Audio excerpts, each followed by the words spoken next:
Shalom, selamat pagi Bapak Ibu, saudara-saudari yang dikasih Tuhan dimanapun Anda berada. Kita berdoa. Bapa dalam kerajaan surga, terima kasih untuk hari yang baru yang Tuhan berikan. Datanglah Kau tengah-tengah kami dalam roh kami. Berbicara Engkau seluas-luasnya dalam hati kami. Agar hati kami yang lesu Engkau kuatkan. Agar kami yang jauh dari pengharapan menjadi penuh dengan pengharapan. Agar kami lebih mengenal bahwa Engkau tidak pernah meninggalkan kami. Di dalam nama Tuhan Yesus kami siap untuk mendengar firman-Mu. Amin. Ketika iman tercekik, landasan firman Tuhan diambil dari 1 Raja-Raja 19 ayat 1-4. Ahab memberitahukan kepada Izebel semua yang dilakukan Elia dan bagaimana ia membunuh semua nabi dengan pedang. Izebel lalu mengirim utusan kepada Elia dengan pesan, kiranya para ilah menghukum aku dengan berat, bahkan lebih lagi, jika besok sekitar waktu ini aku tidak menghabisi nyawamu, sama seperti salah seorang dari mereka itu. Elia pun ketakutan, lalu pergi menyelamatkan dirinya. Setelah sampai ke Betseba di wilayah Yehuda, ia meninggalkan hambanya di sana. Tetapi ia sendiri pergi ke padang gurun sejauh 1 hari perjalanannya. Ia tiba dan duduk di bawah sebuah pohon arar. Ia memohon supaya ia mati, katanya. Cukuplah sudah sekarang ya Tuhan. Ambillah nyawaku, sebab aku ini tidak lebih baik daripada nenek moyangku. Bapak, Ibu, Saudara-saudari yang dikasih Tuhan. Pernahkah kita kehilangan kekuatan iman kita ketika diperhadapkan pada suatu keadaan yang tidak terlalu genting, yang tidak terlalu berat mungkin?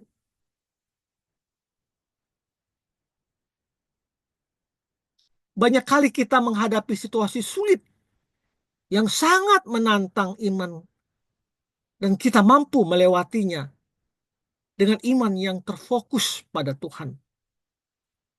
Namun, ada kalanya kita mengalami kekhawatiran dan ketakutan hanya karena persoalan kecil. Contohnya Elia. Elia di Gunung Karmel menantang Raja Ahab beserta 400 orang nabi Baal untuk membuktikan kehebatan Tuhan. Elia berteriak menaikkan doa yang super beriman. Ya Tuhan, Allah Abraham, Allah Ishak dan Allah Israel, pada hari ini biarlah diketahui orang bahwa Engkaulah Allah dan bahwa aku ini hambamu. Jawablah aku ya Tuhan, supaya bangsa ini mengetahui bahwa Engkaulah Allah. Lalu turunlah api menyambar habis korban bakaran Elia dan ia membunuh ke-400 nabi Baal tersebut. Namun keesokan harinya apa yang terjadi? Ia lari ketakutan ketika mendengar ancaman perempuan Izebel, istri Ahab.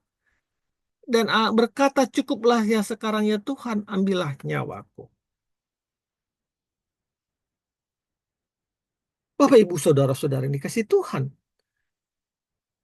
Elia yang hebat di puncak Gunung Karmel mendeklarasikan fokus dan kekuatan imannya kepada Tuhan. Dan meyakini 100% jawaban doanya.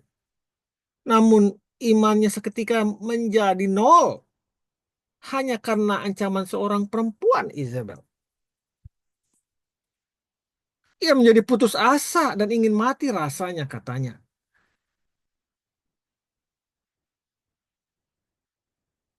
Daud, contoh yang lain, menuliskan pujian yang indah tentang kesetiaan Tuhan. Dia gagah berani dan dia mendeklarasikan besarnya kesetiaan Tuhan kepada hidupnya. Namun dia juga menyerukan, Allahku, mengapa engkau meninggalkan aku? Mazmur 22 ayat 2. Contoh lain, Musa yang menjadi pemimpin besar yang membawa bangsa Israel keluar dari Mesir dengan perbuatan tangan Tuhan yang besar. Dia mengalami sendiri dan menyaksikan sendiri perbuatan besar Tuhan. Membawa bangsa Mesir, membawa bangsa Israel keluar dari tanah Mesir. Namun ia pun berseru-seru kepada Tuhan ketika berada di dalam masa yang sulit, yaitu di Meriba. Apakah yang akan kau lakukan kepada bangsa ini, Tuhan? Sebentar lagi mereka akan melempari aku dengan batu. Bapak, Ibu, saudara-saudari kasih Tuhan, Nabi Ilya, Raja Daud, Musa adalah pahlawan-pahlawan iman yang dipakai oleh Tuhan untuk mendemonstrasikan kuasa Tuhan. Akan tetapi, hal itu tidaklah menjadikan mereka menjadi super rohani tanpa kegagalan. Hal ini bisa menjadi contoh buat kita. Kita tidak perlu berkecil hati ketika tapak perjalanan iman kita bagai grafik naik turun dan kadang menurun drastis. Saat-saat kegelisahan, saat-saat kekhawatiran dan ketakutan tidak mampu kita halau. Apa yang harus kita lakukan selanjutnya?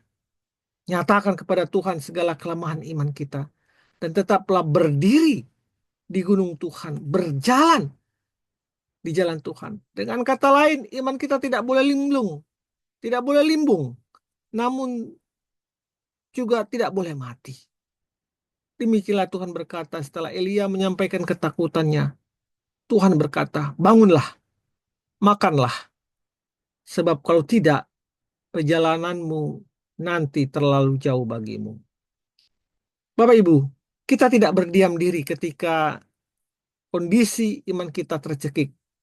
Namun kita harus bangkit. Jangan berlama-lama dalam situasi tersebut.